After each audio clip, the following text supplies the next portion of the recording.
వనపర్తి జిల్లా కేంద్రంలో MLA camp ఆఫీసులో ఎమ్మెల్యే మేఘారెడ్డి సమావేశం నిర్వహించారు. ఈ కేంద్రంలో పాక పలువురు లబ్ధిదారులకు కళ్యాణ లక్ష్మి, షాదీ ముబారక్, సీఎంఆర్ఎఫ్ చెక్కులను పంపిణీ చేశారు. దాదాపు 460 మంది లబ్ధిదారులకు సీఎంఆర్ఎఫ్, 250 మంది కళ్యాణ లక్ష్మి చెక్కులను కూడా పంపిణీ చేసినట్లు తెలిపారు. నియోజకవర్గ అభివృద్ధికి ఇప్పటికీ దాదాపు 30 కోట్ల నిధులు ఇచ్చామని, ఇటీవల కాలంలో అభివృద్ధి పేరుతో ఇంకా 563 కోట్ల రూపాయలు మంజూరు చేయించామని తెలిపారు.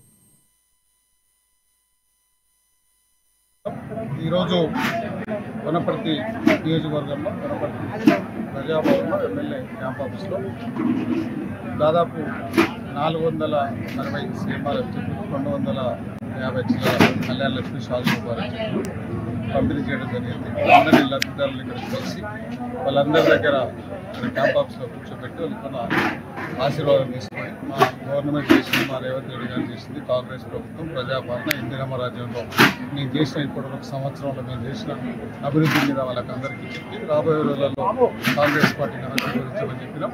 వనపర్తి నియోజకవర్గంలో ఇప్పటి వరకు దాదాపు 30 కోట్లు కళ్యాణ లక్ష్మి, షాదీ ముబారక్ తీసుకొచ్చినాం. సీఎంఆర్ఎఫ్ సంబంధించి దాదాపు 5.5 కోట్లు అది కూడా తీసుకొచ్చినాం. డెవలప్మెంట్ విషయానికి వస్తే సంవత్సరంలో ఓన్లీ స్టేట్ వైజ్ చేసింది కాకుండా